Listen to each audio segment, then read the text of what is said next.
दिल्लीत राष्ट्रपती द्रौपदी मुर्मूंच्या हस्ते ध्वजवंदन, पंतप्रधान मोदी, राजनाथ सिंह आणि युरोपियन युनियनच्या नेत्यांची खास उपस्थिती, हेलिकॉप्टरमधून भव्य पुष्पवृष्टी.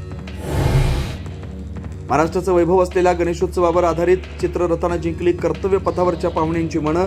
लेझिम खेळणाऱ्या मुली, झांज आणि ढोल वादकांनी वेधून घेतलं उपस्थितांचं लक्ष. मुख्यमंत्री देवेंद्र फडणवीसांच्या हस्ते शिवाजी पार्कमध्ये झेंडावंदन, दुष्काळमुक्त महाराष्ट्राकडे वाटचाल करत शेतकऱ्यांना सुजलाम सुफलाम करण्याचा प्रयत्न करणार मुख्यमंत्र्यांची ग्वाही. ठाण्यात उपमुख्यमंत्री एकनाथ शिंदे यांच्या हस्ते ध्वजवंदन, तर पुण्यात अजित पवारांकडून तिरंगा.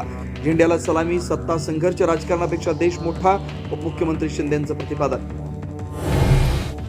अनेक वर्षाच्या प्रतीक्षेनंतर रायगडमध्ये मंत्री भरत गोगावलेंकडून ध्वजवंदन.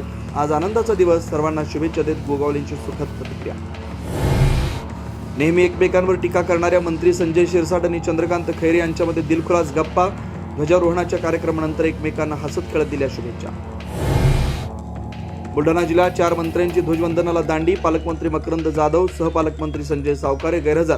कुणकरी फिरकले नाहीत, तर केंद्रीय राज्यमंत्री प्रतापराव जाधवांची पाठ. जिल्हाधिकाऱ्यांच्या हस्ते ध्वजवंदन. नाशिकमध्ये प्रजासत्ताक दिन सोहळ्यादरम्यान वन विभागाच्या महिला कर्मचाऱ्याचा गोंधळ. मंत्री गिरीश महाजनांनी भाषणात डॉक्टर बाबासाहेब आंबेडकरांचं नाव न घेतल्यानं नाराजी. माधवी जाधव या सध्या पोलिसांच्या ताब्यात. कल्याणमध्ये ठाकरे सेनेचा उपविभाग प्रमुख रमेश तिखे यांचा हृदयविकाराच्या झटक्यानं मृत्यू. बेपत्ता नगरसेवकांचे पोस्टर लावल्याप्रकरणी तिखेवर गुन्हा कारवाईच्या धास्तीनं मृत्यू झाल्याचा कार्यकर्त्यांचा आरोप.